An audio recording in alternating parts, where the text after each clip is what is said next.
lifestyle before this was I'm very active. I run, I enter 5Ks, 10Ks, and half marathons. And so very active. This all began the beginning of the summer 2014. When I would do my runs, I could run fine and never experience anything. It was during my cool down, 30 minutes after a run. I don't like to eat before I run, so I would start to get jittery. I always thought my sugars were crashing, and a couple of times things just caved in on me, and I actually had to go to my knees and take deep breaths, and I'd say, gotta eat. And it wasn't my blood sugars. So that started to happen more frequently.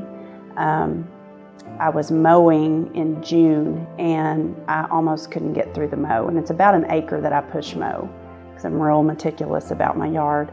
And I kept sitting down. I bet I drank 3 bottles of water, trying to just get through whatever was happening. Went to my family doctor for my physical, and he said just because of family history and to give myself peace of mind, because it was just happening more and more.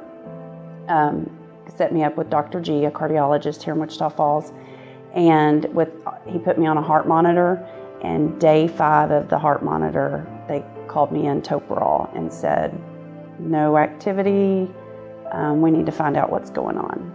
December 11th, I had the ICD implanted. I happened to see Mindy Bradley late last year, and she was referred to me for palpitations, which is rapid heart beating in her chest, associated with near fainting spells. Now, a lot of young women have these symptoms and may not mean much, but in her case, she had a family history of sudden death and defibrillator implanted in her brother. So when we did further investigation, unfortunately we found that she was doing things very similar to what her brother had, and she was having tachycardia from the bottom portion of the heart that potentially could be deadly. When she's having near fainting spells with these episodes, it makes us worried. So we had a long discussion with her, and we decided it's probably in her best interest to proceed with a defibrillator implantation, because when you're in the business of predicting death, it is difficult, and you tend to err on the side of caution. And when you have a strong family history of sudden death, and you have ventricular tachycardia that can cause sudden death, and you have near fainting spells, we felt it is in her best interest to have a defibrillator done. She successfully had a defibrillator implanted, and she's doing well right now, and I'm very happy, and she's happy that she has a 95% or more chance, if she has any trouble with her heart, to be saved from a cardiac arrest.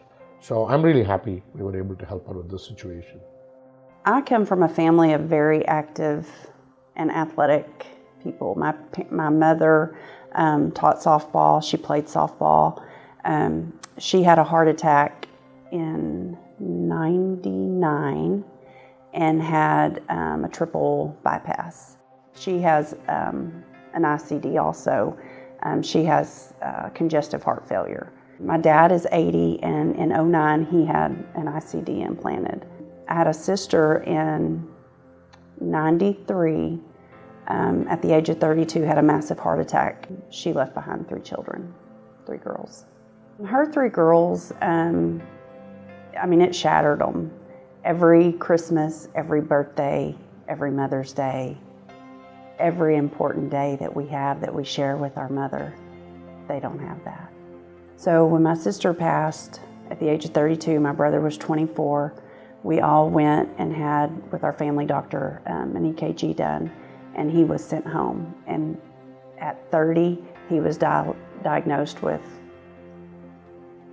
a heart condition. They didn't diagnose it, but by 33, he had an ICD implanted. My advice would be, especially for anybody, I would say for me being so active, I ignored my symptoms. I think we need to be aware, first of all, of our bodies and what the body's trying to tell us, but you need to be aware of your family history, because I had enough going on that I should have not discounted it, and I did. And I could have been in my sister's shoes. That's what I realize now.